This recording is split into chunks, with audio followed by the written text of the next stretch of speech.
Hey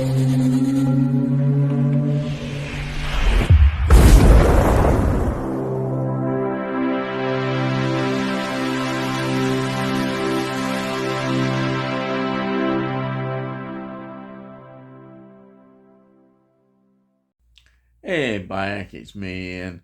And in today's video, well, I'm looking at this film.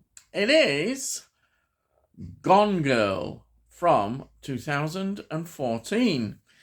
It's a psychological thriller and, well, it is something pretty special. I think this film works so well. So, let me get into it. It's 149 minutes long, but wow, it just, the time just sails by when you're watching it. It becomes so absorbing, it really does. Rotten Tomatoes give it 87%, which is pretty good, but I think it deserves even more than that. The critics obviously were very generous, I think, in their appraisal of this, and that is a good thing, because it's the kind of film that the more you watch it, you think, wow, this has got a wow factor to it. Definitely.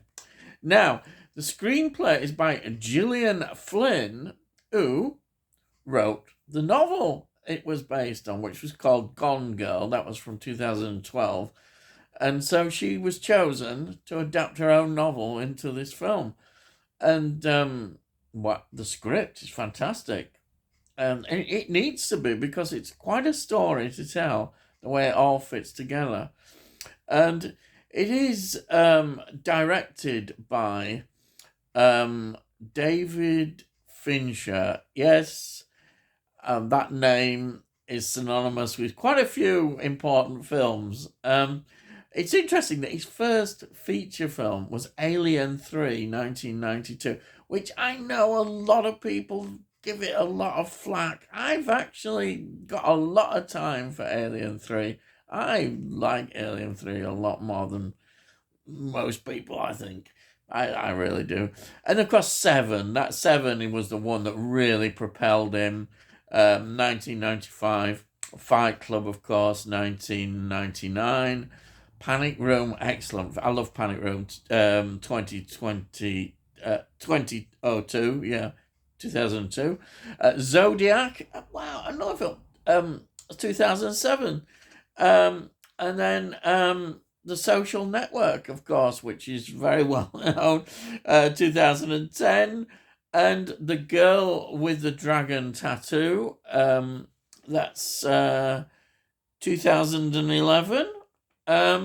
Yeah.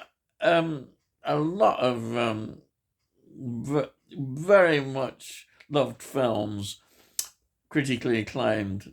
Now, the film was made on a budget of $61 million, which is pretty hefty budget. But do you know how much it made at the box office? It made $369.3 million. Wow, what a return. Amazing. Now, the music is by Trent Reznor and Atticus Ross. Both are very much known for their involvement in 9 Inch Nails. And they contribute the music, very important part of this film as well. We've got also various locations which are quite well used, I think, in this film. We've got Cape Girardeau in Missouri. We've got Giant City State Park in Illinois. And we've got locations like in Los Angeles with the Last Bookstore. We've got like locations for the bar and the house in Cape Girardeau. Yeah, wonderful stuff. The locations just work very well in this. The direction is, say, just adds to that. Let's go through the cast, because the cast really makes this film. The cast is headed by Ben Affleck, who plays Nick. What a career Ben Affleck has. Let's start. Mallrats, 1995. Armageddon, 1998. Dogma, 1998. Daredevil, 2003. Argo, 2012. Batman v Superman, Dawn of Justice, 2016, playing Batman. He also does Justice League, 2017. And also in the Zack Snyder cut again, you could say, of 2021. Amazing. He was Batman, yes. And what a career. What a wonderful career. And then we've got Rosamund Pike playing Amy. This is an amazing role. She was in Die Another Day, 2002, which is a film that I know most people don't like, but I love it. It's a James Bond film. It's a great film with Halle Berry. I always mention it, and it's here again. Then she was in Made in Dagenham, 2010. She was in Johnny English Reborn, 2011. Jack Reacher, 2012. The World's End, yes, 2013, of the Cornetto trilogy final film. And she was in, very much more recently, Saltburn. Yes, the controversial, interesting Saltburn from last year. Then we've got Neil Patrick Harris, who plays Des Collins. He's the sort of rich ex-boyfriend of Amy. He was in Starship Troopers, 1997, The Matrix Resurrections, 2021, which didn't go down that well, but he was in that, and is in this one, The Unbearable Weight of Massive Talent, 2022, which is the Nick Cage film. Yes, he was in that. And also, if you're a Doctor Who fan, you may remember him in last year in the 60th anniversary celebrations, playing the Celestial Toymaker, or as they had to call him nowadays, the Toymaker, from the story, the second one it was, The Giggle. He was okay in it, but my opinion, you may know, is not very high of these 60th anniversary stories. But there he is. He was in that. Anyhow. Then we've got Tyler Perry playing Tanner Bolt, Nick's attorney. Quite a crucial part as well in this. He was in Star Trek 2009. He was in Brain on Fire 2016. He was in Teenage Ninja Turtles Out of the Shadows 2016. And I noticed a few TV roles as well, very much so. Then we've got Carrie Coon playing Margot, which is Nick's twin sister. She was in Avengers Infinity War 2018. Ghostbusters Afterlife 2021.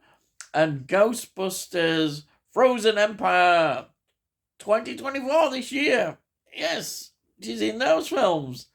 And again, various other TV things as well. Then we've got Kim Dickens, who plays Detective Boney. She was in Mercury Rising, 1998. She was in Hollow Man, 2000. She was in Footloose, which was popular, in 2011.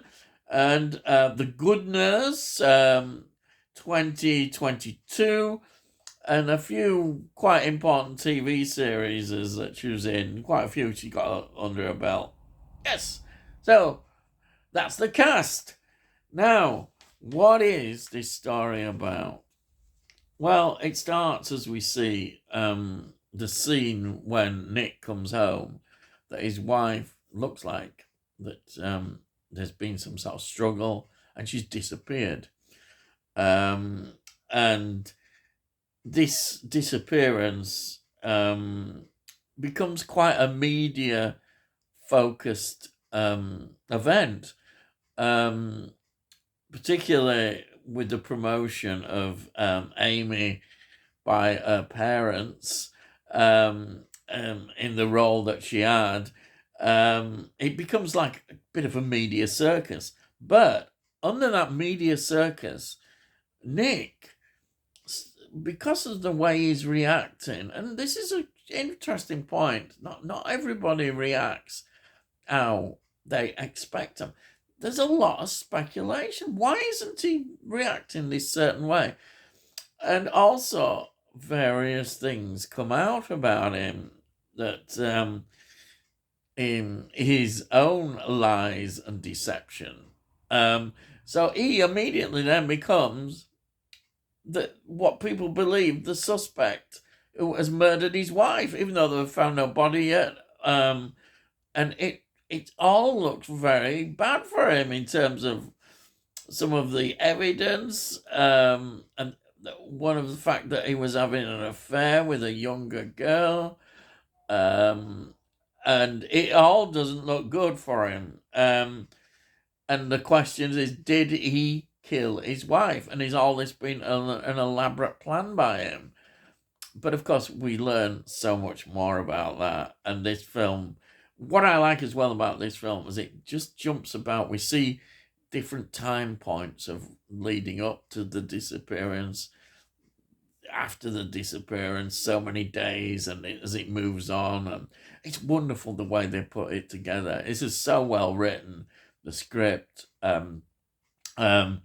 You really get it drawn into the story, and how elaborate it all is, how it's all been carefully constructed and put together.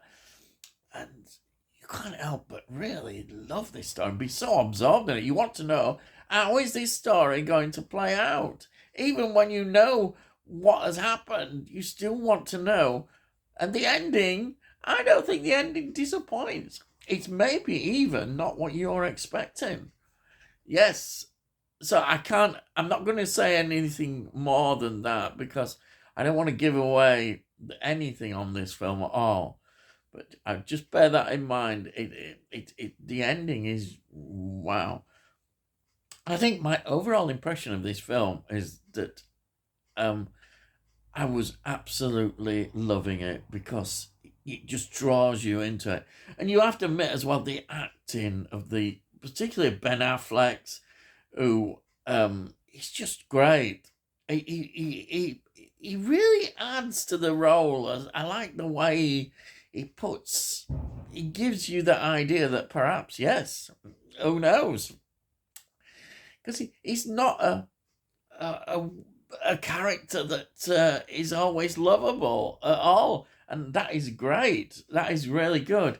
And of course, Rosamund Pike was up for an Oscar nomination for Best Actress, because she just knocks it on.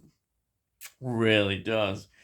I mean, we turn out that really this is a study as well of somebody who is a psychopath. So we have the murder, we've got the deception and the betrayal, all those classic things put together into this story. And wow, it just totally blows me away watching this. It has done.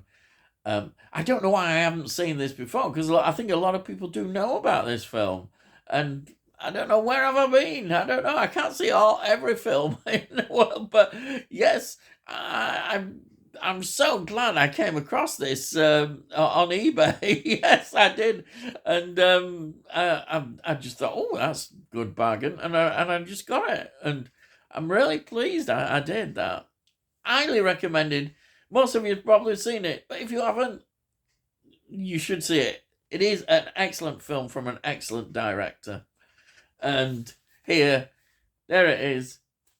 You probably saw me unboxing it, but it's here. Absolute bargain it was, and a film that I really can't wait to watch again. I really love this film, absolutely. And that's it. So, If you're new to the channel, please subscribe. We'll let you know when I put out these videos. And you can have a look at the playlist, see all the reviews I do on films, TV series, music, all the usual stuff.